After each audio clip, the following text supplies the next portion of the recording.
Салам достор, байланышта Санчо Бей каналы. Бүгүн дагы катталуучуларыбыздын биринин суранычы менен Форест Гамп аттуу тасманы көрөбүз. Тасма 1994-жылы чыгып, мыкты тасмалардын катарына кошулуп, өз убагында акчалай киреше боюнча алдыңкы орунга чыккан. Анда көрүүгө даяр болуп калсаңыздар, баштай берели.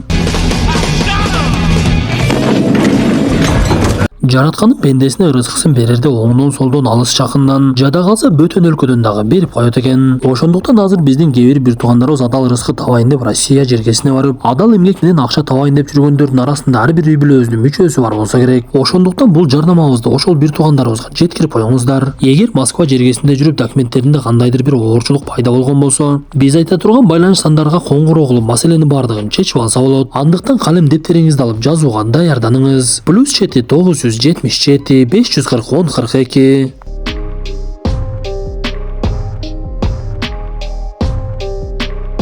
1981-жыл Саванна шаары. Аялдамада олтурган Форест Гамп деген адамды көрөбүз. Анын жанына кара терилүү бейтаныш кыз келип калса, каарманыбыз аны менен сүйлөшкөнгө аракет кылып, кыз жооп бергиси келбесе деле болбой эле ага сүйлөй берет. Анан да Форест бир кезде ал кызга өзүнүн бала кездеги окуясын айта баштайт. Көрсө Форест төрөлгөндө белине кандайдыр бир зыян келип калып, сөөктөрү түз өспөй, кыйшык болгондуктан жакшылап баса алчу эмес. Ошондуктан дарыгер анын бутуна атайын темирлерди орнотуп, буларды чечпей тагып жүрсүн, биз анын белин түздөйбүз деп апасына эскертет. Биз ушул жерде Форесттин ден соолугунда эле эмес, акыл эсинде дагы мүчөлүштүк бар экендигин түшүнөбүз. Анын ой жүгүртүүсү башкача болгондуктан көп нерсеге акыл эси жетпей, бирок апасы баласын өзгөчө көрүп, сен адамдардан эч нерсең кем эмес. Ошондуктан алардын сөздөрүнө эч качан маани бербегениң, сен дагы мыктылардын бирисиң деп кайда жүрбөсүн баласына күч кубат берип, аны мектепке орнотконго аракет кылса, мектептин директору аны такыр эле албас болду. Анткени Форесттин акылы өтө эле төмөн болгондуктан катардагы орто мектептерге аны такыр эле алышпай коет. Бирок апасы кандай болбосун баламды мектепке берем деп мектептин директору менен башкача сүйлөшүп, эртеси Форестти даярдап мектепке бара турган унаага окуучуларга кошуп салып жиберет. Каарманыбыз окуучулардын арасынан Дженни деген кыз менен таанышып калып, анын жанына олтуруп, экөө тез эле тил табышып, мектептен кийин дагы чогуу ойноп жүрүштү. Ушундай күндөрдүн биринде көчөнүн балдары келип эле каарманыбызга сен ким чонтойсуң деп тийише башташат. Анда Форест темир орнотулган буттары менен алардан араң эле качып жөнөп, чуркап бара жатып эле жанагы темирлерди сындырып, түп-түз бойдон чуркап кетти.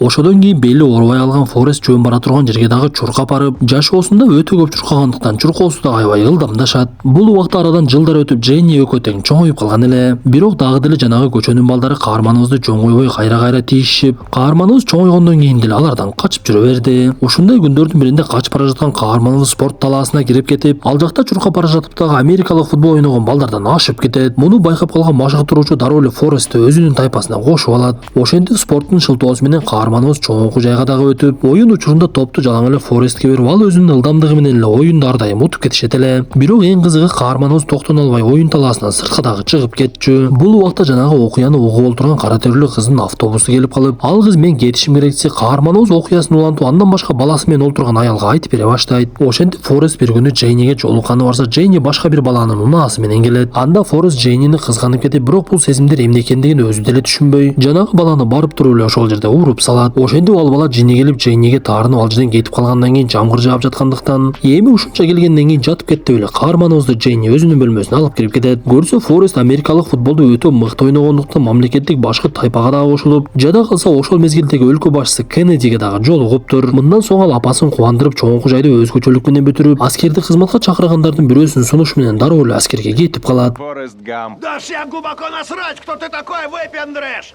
Армияга баргандан кийин каарманыбыз жоокерлердин бири Бобби деген кара терилүү бала менен таанышып калып, анын астыңкы эрине тубаса насыбай салып алгандай эле көрүнөт экен. Анда Бобби Форест менен учурашып эле, сен чабактар жөнүндө маалыматың барбы? Мен ушуга чейин чабак кармап иштегенмин, аны кантип кармап, кантип сатышты билемин. Буйруса аскерди кызматтан кетсем, чабак саткан ишкана ачамын. Чабактан тамактын түрүн жасаса болот деп эле басса турса, каарманыбызга чабактар жөнүндө айтып бере берет. Бирок Форест анын сөздөрүнө маани деле бербей, өзүнүн иши менен элек болуп, бул жерде да жетишкендиктерге жетип, куралды чогултуш боюнча өтө бир тез убакта чогултуп рекорд коет. Каарманыбыз күндөрдүн биринде уяттуу кыздардын сүрөттөрү бар гезиттен Дженнинин сүрөтүн көрүп калып, андан кабар алып келейин деп Дженнини издеп жөнөп калат. Көрсө Дженнини бул убакта чоң окуу жайдан чыгарып жиберишип, ал башка ишке орношуп, эркектердин алдында кийими жок чыгып ырдай баштаптыр. Муну көргөн Форест анын дагы деле туура эмес иш кылып жаткандыгын түшүнбөй, анын ырдап жаткан ырына маани берип, мындан соң Дженниге жалгыз жолугуп, мен сени жакшы көрөмүн деп өзүнүн сезимин айтат. Бирок Дженнинин Форестке эч кандай сезими жок эле. Ошондуктан ал Форесттен кутулганга аракет кылып, ал жерден кетүүгө шашып, Дженни Джейни кетип бара жатса каарманыбыз мени Вьетнамга согушка жөнөтүп жатышат деп айтат. Форест ошентип Джейни менен коштошуп, андан соң апасы менен дагы коштошконго жетишип, Бобби экөө учакка олтурушуп Вьетнамга согушка барышат.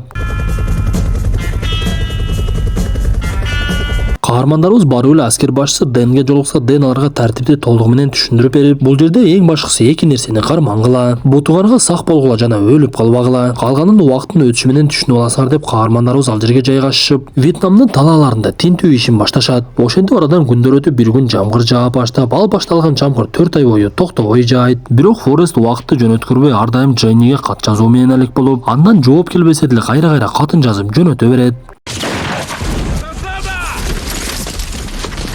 Бир күндө эле душмандар каармандарыбыз тарапта аткылай баштап, алар Бекингенге жетишип, душмандар 3 тараптан аткылап жаткандыгын түшүнүшүп, чегинүүгө туура келет деп эле артты көзөп чуркап жөнөшөт. Мындай учурларда Форесттин өтө мыкты чуркагандыгын баарыбыз билебиз. Ошондуктан ал мылтыгын көтөрүп алып эле чуркап бара жатып, бардыгынан оозуп кетип, Бобби досу калып кеткендигин түшүнүп, аны куткарайын деп эле аркага жөнөйт. Ал бара жатып жарадар аскерлерди көрүп, аларды таштай албагандыгын түшүнүп, биринин артынан бирин куткарып, четке чыгарып жатып, бир кезде лейтенант Дэндин бутунан жаракат алып жаткандыгын көрөт. Анда Дэн мени бул жерге таштап кой дегенине карабай эле каарманыбыз аны көтөрүп алып куткарып жөнөп, лейтенанттын каршы болуп жатканына карабай эле атыш болуп жаткан жерден сыртка алып чыгып кетти. Бирок ал Боббини дагы деле алып чыга элек. Ошондуктан дагы бир жолу артка жөнөп, Боббини бир кезде аябай чоң жаракаты менен таап, ал жерде тарапташтары жардыра баштагандыгын түшүнүп, Боббини көтөрүп алып эле жарылууга карабай чыгып жөнөйт. Бирок өкүнүчтүүсү, Бобби алган жаракатынан каарманыбыздын колунда каза тапты. Бул убакта окуяны айтып берип жаткан Форесттин жанындагы адам дагы бир жолу алмашып кетиптир. Ошентип окуядан кийин жоокерлердин бардыгы ооруканага түшүшүп, атышуу учурунда Форесттин жамбашына ок тийгендигин өзү дагы байкабай калган экен. Анын жанындагы лейтенант Дэндин болсо эки бутун тең кесип алып салыптыр. Бир күнү жоокерлерге каттар келип, каарманыбызга өтө көп кат келгендиктен караса, буга чейин ал Джейниге жазган каттардын бардыгын артка кайтарып жибериптир. Бир күнү жоокерлердин бири теннис ойноп жатып, Форестти дагы сен дагы ойнойсуңбу деп чакырып, ага оюндун тартибин түшүндүрсө, Форест дароо эле оюнду ойноп кетет. Ал буга чейинки адатындагыдай эле теннис оюнунун бир аз убакыт өткөндөн кийин мыкты оюнчусу болуп чыга келет. Бир күнү эки бутунан айрылган лейтенант каарманыбыздын жанына келип, ага жинденип, сен мени эмнеге өлүмгө таштап койбодуң, мен сени куткар деп суранбадым эле го. Карачы, эми эки бутуман айрылып эч кимге керегим жок, майып болдум. Мага мындай тагдырдын кереги эмне деп эле каарманыбызды ойго салат. Бир күнү аскер башчылардын бири келип каарманыбызга сени орден менен сыйлашат экен деп айтса, Форест бул тууралуу лейтенантка барып айтайын десе, Дэн ал жерден кетип калыптыр. Ошентип каарманыбыз ал убакта өлкө башчысы болгон Линдон Джонсондон орден алып, өлкө башчысы сен каягanga жарадар болдуң десе, каарманыбыз жамбашынан деп эле ошол жерде элдин көзүнчө көрсөтүп салат. Мындан соң ал Вашингтонго биринчи жолу келгендиктен кесиптик кийимин кийип алып айланып жүрсө, согушка каршы чыгуу үчүн топтолгон адамдар билбей эле Форестти өздөрүнүн катарына кошуп алышат. Анда Форест эч нерсени түшүнбөй турса эле, бул адам өзү жоокер болгону менен согушка каршы экен деп эле элдин алдына сүйлөткөнгө чыгарып жиберишип, каарманыбыз элдин алдына чыгып, менин атым Форест Гамп деген кезде эле алыстан бирөө кыйкыра баштайт. Көрсө, Джейни дагы элдин арасында жүргөн экен.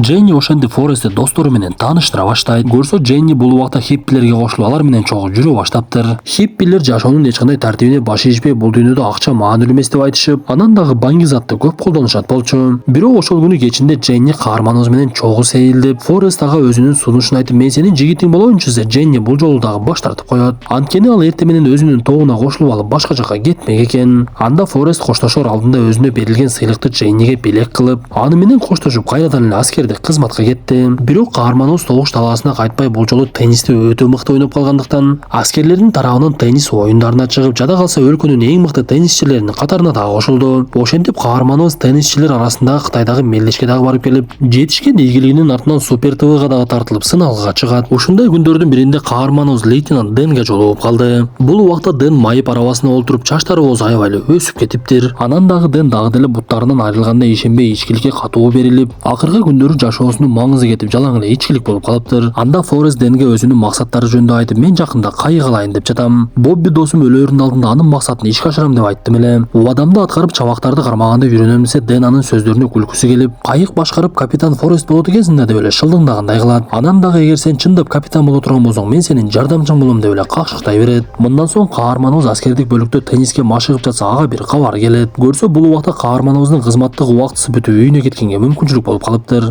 Анда Форест дароо эле үйүнө жөнөп апасы менен жолугуп, апасы баласына сен буга чейин теннис ойноп өлкөгө жакшы эле таанылып калдың. Ошондуктан сени менен жарнамалык келишим түзөбүз деп жатышат деп. Каарманыбыз мүмкүнчүлүктөн пайдаланып 25 000 долларга келишим түзөт. Бирок Форест үйүндө көп кармалбай апасын көрүп сагынычы тарагандан кийин убадасын аткарам деп жөнөп, биринчи эле Боббинин үй бүлөсүнө жолугуп алар менен таанышып, андан соң Боббинин мүрзөсүнө барып мен сага берген убадамды сөзсүз аткарамын. Буйруса кайык алганы жарнама аркылуу акча таап койдум. Эми сен айткандай кылып чабак кармаганды үйрөнөмүн деп эле кемени алгандан кийин анын атын дароо эле Дженни деп коюп, бирок тор салып чабактарды кармаш оңой эмес экендигин дароо эле каарманыбыз түшүнүп калат. Каарманыбыз басса турса Дженнини жакшы көргөндүктөн аны ойлонуп жатса, бул убакта Дженни баңгизат чегип көчөнүн балдары менен аралашып эле туура эмес жолдордо жүрө берет. Дженни ушундай күндөрдүн биринде күнөө иштерден чарчап өзүн өзү өлтүргөнгө дагы аракет кылды. Форест болсо бир кезде жээкте аны күтүп отурган лейтенант Дэнди көрөт. Каарманыбыз кубанып кетип эле кемесин таштап коюп сууга секирип, лейтенант Дэнге келип анын келгендигине кубангандыгын айтат. Көрсө ал Дэнге мен капитан болдум, менин жардамчым болосузбу деп эле кат жазган экен.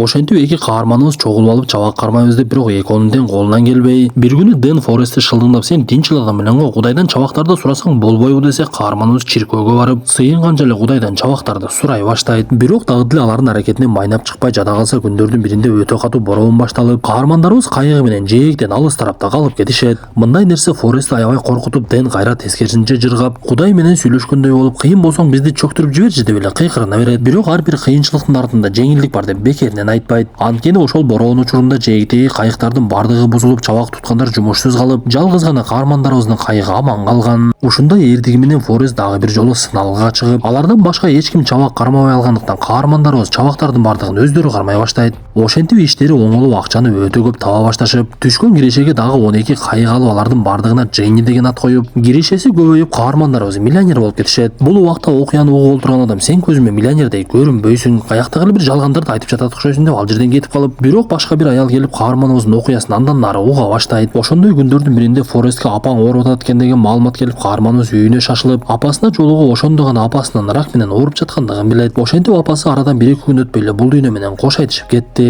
Анда Форест Дэнге байланышка чыгып, чабактар ишине мындан кийин барбастыгын айтса, Дэн алардын чогулткан акчасынын бардыгына ошол мезгилде жаңы эле көтөрүлүп келе жаткан Apple ишканасынын баалуу кагаздарын сатып алат. Ошентип Дэн менен Форест өмүр бою акча жагынан камсыз болушту окшойт. Ошентип Форест көп деле акчаны өзүнө кетирбегендиктен тапкан акчаларына чиркөө салып, ооруканаларды дагы биринин артынан бирин кура баштайт. Анан дагы чоң суммадагы акчаны Боббинин апасына алып барып берсе, ал көрүп эле эс болуп калды. Бирок баштан эмне өтпөсүн каарманыбыз Дженнини такыр эле унутпас болот. Элибизде эшекти айтсаң кулагы көрүнөт дегендей, каарманыбыз Дженнинин атын айтып эстеп жатса эле ал ошол жерге келип калат. Анда Форест анын келгенине кубанып эмнеге келгендигин деле сурабай, Дженни дагы көп сүйлөбөй эле Форест менен анын үйүндө жашап жүрө берет. Это было самое счастливое время в моей жизни.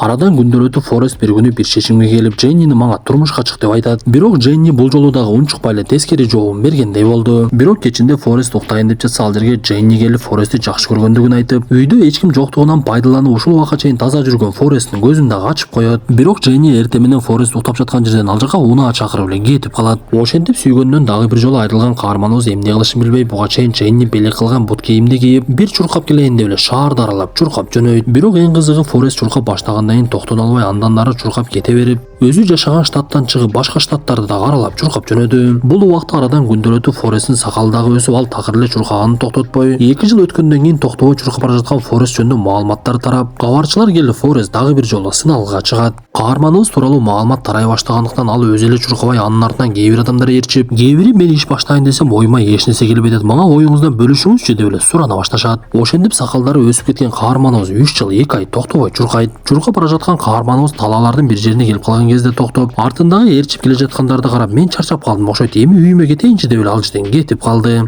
Бул окуядан кийин дагы арадан бир канча жыл өткөндөн кийин Форестке кат келген болот. Көрсө Дженни аны сыналгыдан көрүп өзүнүн үйүнө чакырыптыр. Биз бул окуяларды Форест Саванна шаарындагы аялдамалардын биринде айтып берип жаткандыгын билебиз. Көрсө Дженни каарманыбызды Саванна шаарына чакырып өзүнүн дарегин бериптир. Анда жанагы окуяны угуп жаткан аял каарманыбызга ал даректин кайда экендигин айтып, Форест шашылып эле ошол жака жөнөп кетип Дженниге жолугат. Дженни бул убакта чоң эле аялга айланып, анан дагы татынакай болуп калыптыр. Ал каарманыбызга кичинекей баланы көрсөтүп, бул менин балам болот, сага ушул кабарды айтайын деп чечтим, бул сенин дагы балаң десе, муну уккан Форест эмне дешин билбей эң биринчи эле анын акыл эси меникинде эмеспи десе, Дженни ага жооп берип, балабыздын атындагы сен атынын урматында Форест койдум, ал классындагы эң акылдуу бала деп айтат.